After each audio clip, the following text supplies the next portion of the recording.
Welcome back, students. In our today's class, we are going to continue with our Understanding Cinema 1, that is the chapter 1 of Unit 2, the evolution of media. So, in our today's class, we are going to see how painting and cinema, the techniques that are used are borrowed in cinema and how they are connected with each other, and how instead of all of this, cinema retains its uniqueness and individuality. Okay, the art of painting has had a very strong influence on cinema, as painting developed much before the advent of cinema.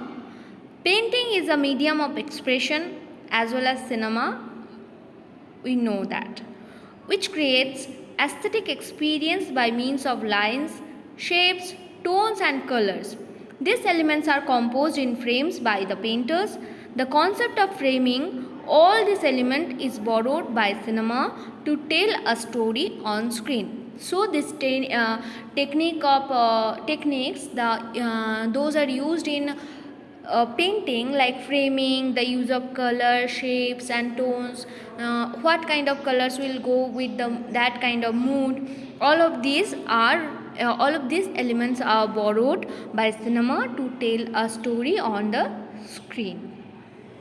In fact, some of the paintings remind you instantly of certain scenes from popular films. So, suppose you are seeing a picture, and that picture will remind you of a particular scene from a popular movie. As for the example, you can take Pierre-Auguste Renoir's painting titled Dance at Les Moulins de Galette instantly remind you of one of the very famous scenes from the film Godfather Part 1. I have told you thousands of times to watch these movies, because these are important to understand certain things in this syllabus of yours. So if you see that picture, that will instantly remind you of the scene from the Godfather Part 1. For those who haven't seen the film, it is the opening of the film, the wedding reception of Don Corleone's daughter Connie. Notice the way painter has played with light in the painting below and the composition. So what we have to notice? We have to notice the painting that we are talking about right now, and this is the painting we are talking about right now. Here what we have to notice, how the picture after watching this picture, after seeing this picture, the scene of Connie's marriage will pop in our mind instantly, like how the lights are used here. You can see how the light is falling from the behind of this woman, and how they are sitting and how they are enjoying, okay, and how the background scenes are blurred yet noticeable. This kind of framing or this kind of use of camera can be seen in cinema also. So notice the way the painter has played with light in the painting below and the composition, as in the number of subjects have been accommodated to portray a realistic feel of a dance ceremony. It is the equivalent to a frame in cinema, which captures the various contents of a visual. So whenever we will see this picture, the scene of Connie's marriage will pop into our mind that instantly. The short composition in cinema, or capturing a particular moment or emotion, involves the main elements of foreground and background. The latter is the placement of subject or objects in relation to the camera. This is also borrowed from the art of painting. Okay. A fine example of foreground and background in a painting is Gustave Caillebott's Paris Street, Rainy Day, Snow Below. Okay, I am going to show you the picture. Let us first read what that painting is about. Here the man and woman under the umbrella are the primary subjects, and they are in the foreground and facing the painter. They are the primary subjects and they are facing the painter. The architectural structure in the back is the background, which acts as the backdrop of the painting. The other subjects are secondary elements but have a crucial function in making the painting real. Okay, now this is the painting that we are talking about. This man and woman are the primary subject. They are facing the painter, and this background, this acts as a foreground, and this architectural building in the background acts as a background, and this pictures of this man and woman under umbrella who are walking here and there, they are inconsequential, yet they play a very important role in making the picture lifelike or real. You must have heard people comment on a filmmaker saying that he has an eye for detail. Notice the detailing in the painting. The light falling from the wet cobbled street, the waistcoat in captured motion, the angle of the umbrella being carried by the couple.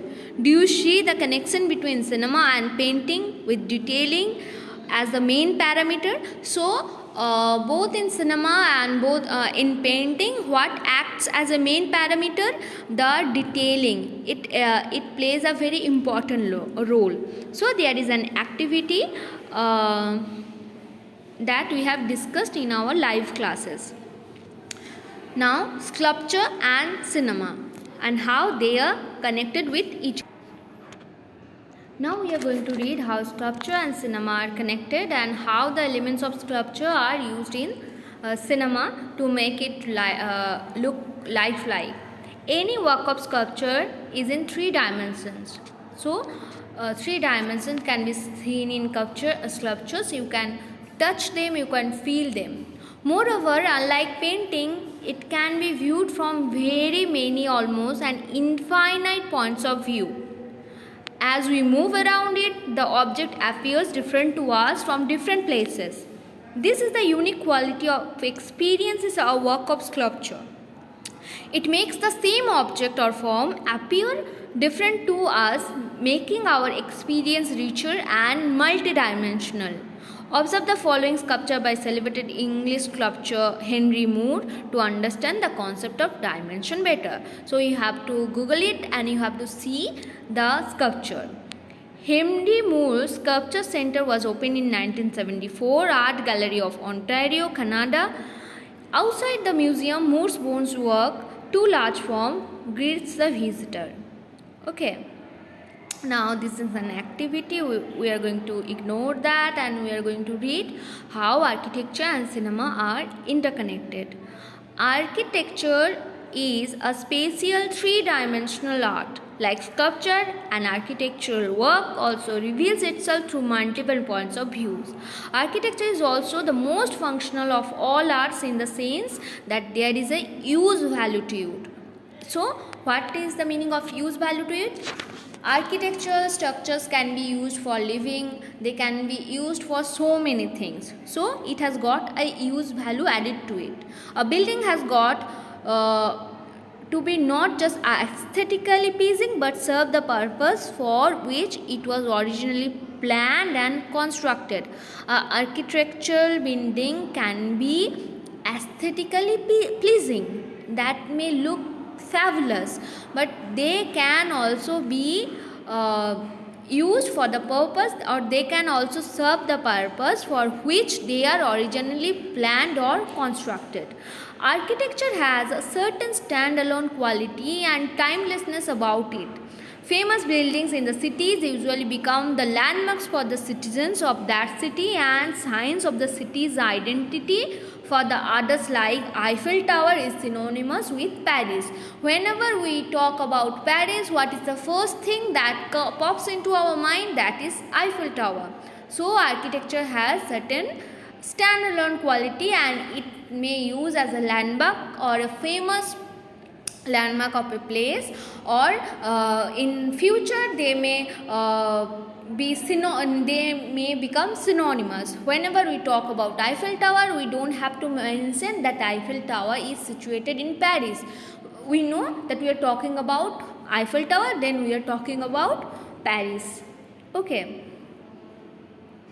Now, music and cinema. Music is a performing art, therefore it is time bound or temporal. Okay, so music is bound in time because it is an performing art. Music is an oral art.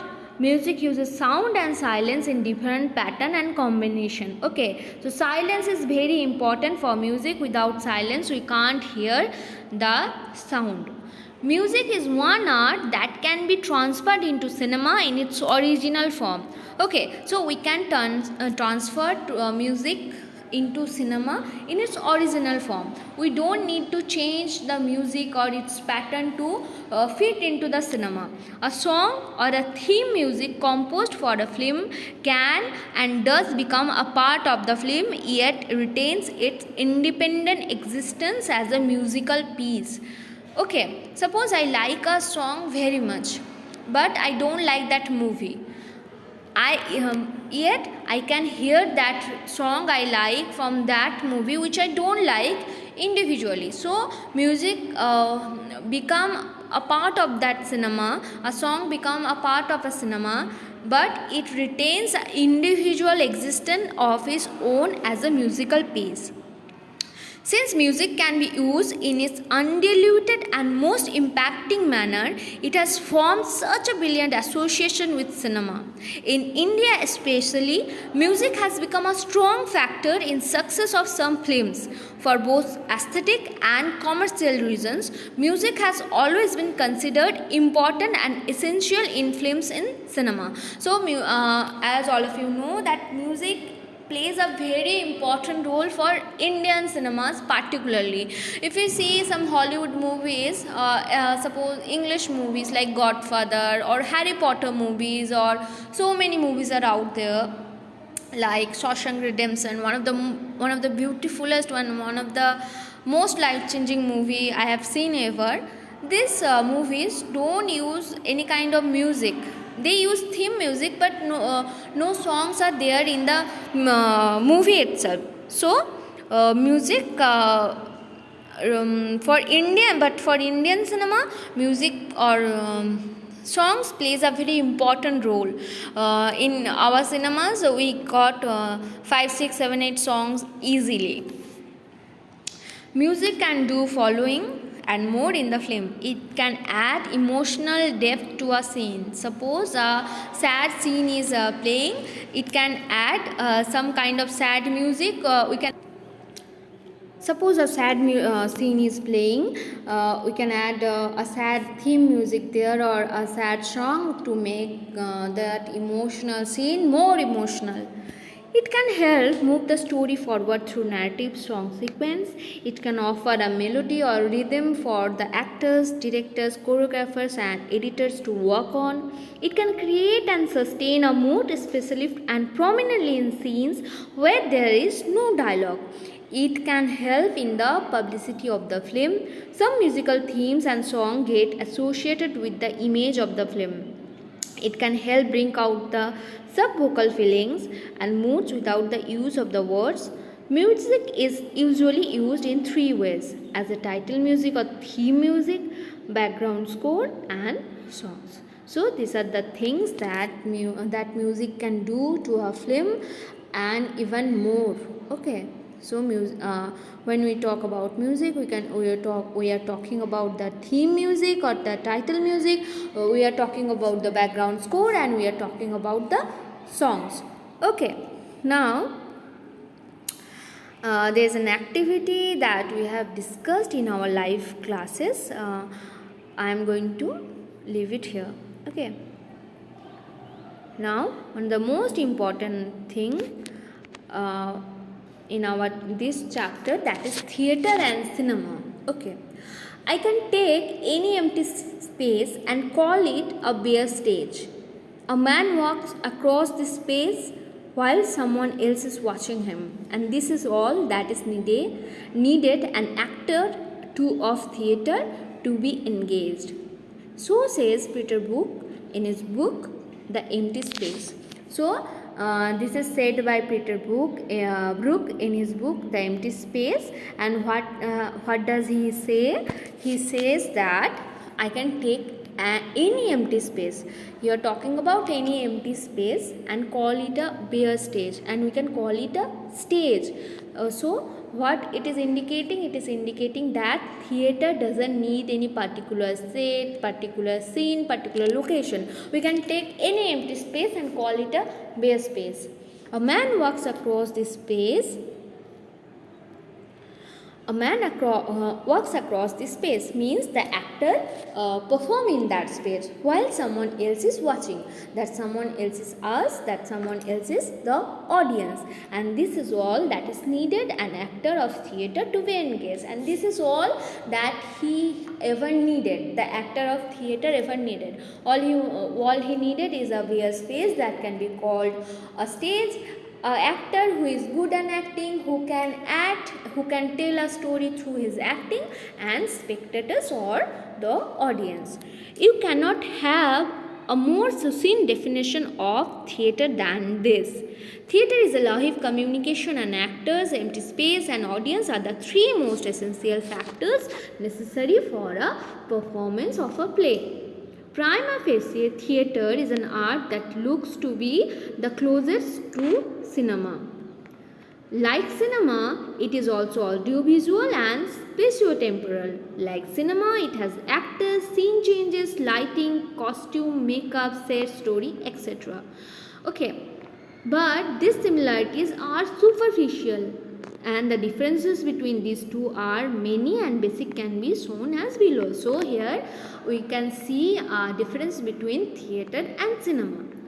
Theatre and cinema are similar in many ways. They share many similarities. Like in cinema, cinema is also audiovisual as well as the theatre is. Like cinema, it has actors, scene changes, lighting, costume, makeup, set, and so on. But we can create a theatre, we can create a drama only by having a blank space.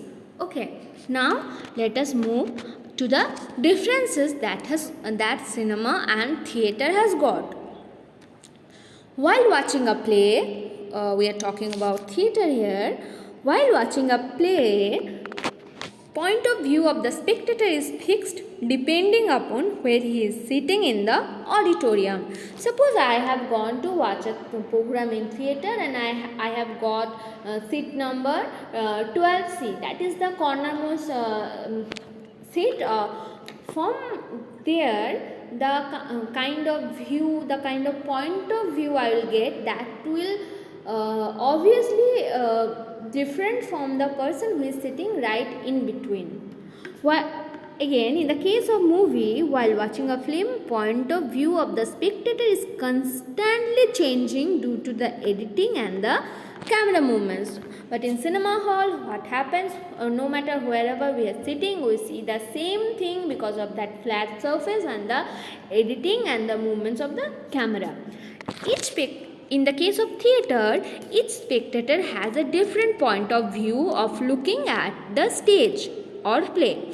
In the case of cinema, what is happening? Each spectator has the same point of view as the other all the times. In the case of theatre, technology can be useful but not necessary for the production of a play. But in the case of cinema, technology is absolutely necessary. Theatre is live communication. In cinema, theatre is live communication. Cinema is absolutely recorded and audiovisual images. Okay.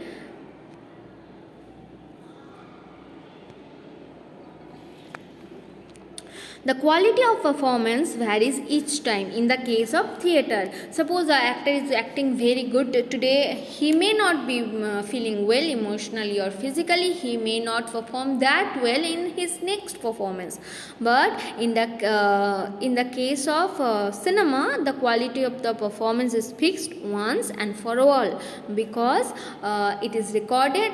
The actor performs one time and it gets recorded and edited for the one time, and we get to see those. In theatre, we see actors in life size reality, but in cinema, actors are always larger than life images. An actor's presence is a defining feature of the art theatre.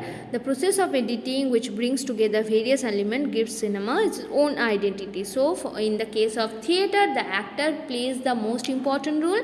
In the case of movie, editing plays the most important role. Returning to cinema, thus we move from a simple definition of cinema like cinema is an audiovisual, visual, spatio-temporal to a more refined one that says cinema is a temporal art that creates an illusion of a complete three-dimensional world through the projection of two-dimensional images and recorded sound. So, this is the most apt definition of cinema. Suppose you are asked about the definition of cinema, you have to write this. Now, there is an activity that I have discussed in our live classes.